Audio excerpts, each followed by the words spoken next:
hospital. I said, what's going on? My heart rate is up to 240. Now, that's not cool.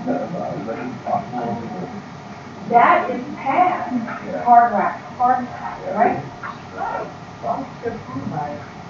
She's a nurse. And so I said, well, yeah, I'll be there. I can run blood on, get up, get to the car. Well, see, where we live, I can have her at the hospital sooner than waiting for the ambulance to get to it. Okay? So, I'm like, not even 15 minutes. Okay? And she's got pulse ox on her finger. She keeps checking it and checking it and checking it.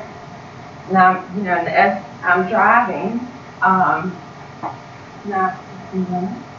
And, you know, it started going down. Still high. Alright? Only down to like about 180, which is the heart attack rate. Okay? And so by the time I get to the hospital, it's down about 170. And she was like, well, it was at 240, but I think the ride here may go down a little bit. I'm like, okay, well, next time it happens, I'll put this on. It's still right. And, well, I think my driving scared that of her. But no, she was having an episode of SVT. Basically, the heart was not beating correctly. Usually some miscommunication of the electrical impulses to make the heart beat right. And that's why, like, after certain people have strokes and everything, like my grandpa, he had 2 strokes 2 years ago. One on Thanksgiving and one in like a week before Christmas. So like his right side, it doesn't work that well. So every once in a while, he has to go back to the doctor and they have to reshock his heart and then get it right on his heart. Yeah, it could be some nerve damage. It could be some affecting of the controls from the brain. It could just be another heart condition altogether. There's many things that probably lead to it. And so, you know, the thing about that is, when heart rate goes to high, like for example, in the case of a heart attack, it breaks down the heart skeletal, cardiac muscle. That's the reason that when people go to the emergency room or, you know, they are having a heart attack, the first thing they do is draw blood, because those proteins get released into the blood. And if they are present, there has been some breakdown of that heart muscle. Here's the thing about heart muscle, it does not replace.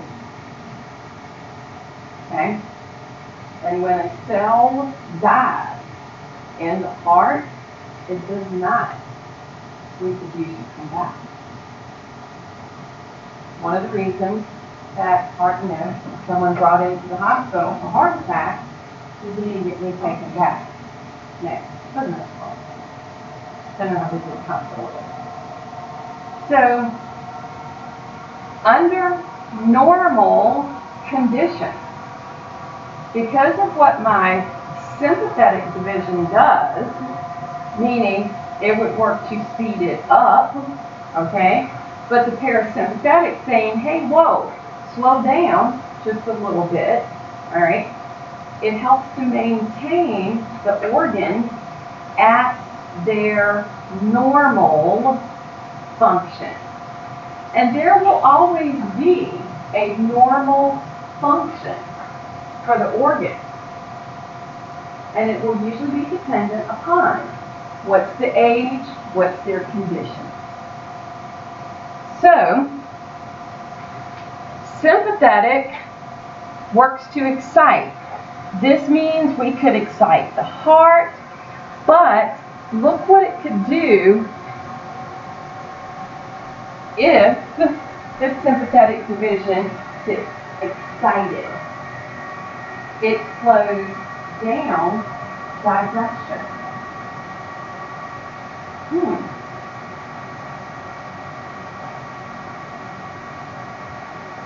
So even though sympathetic might be excitation, for some organs, it's the reverse.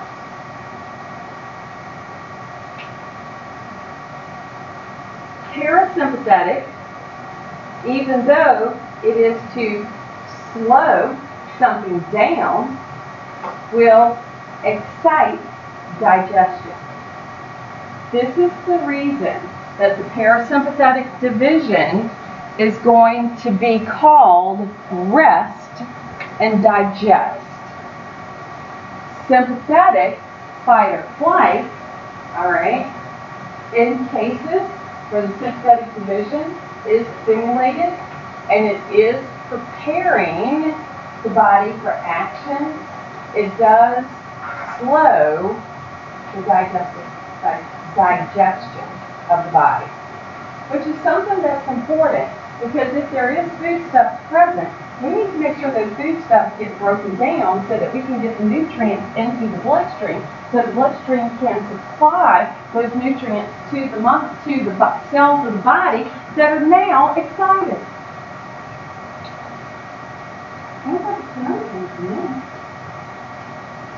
Take a break. Be back in 9:30.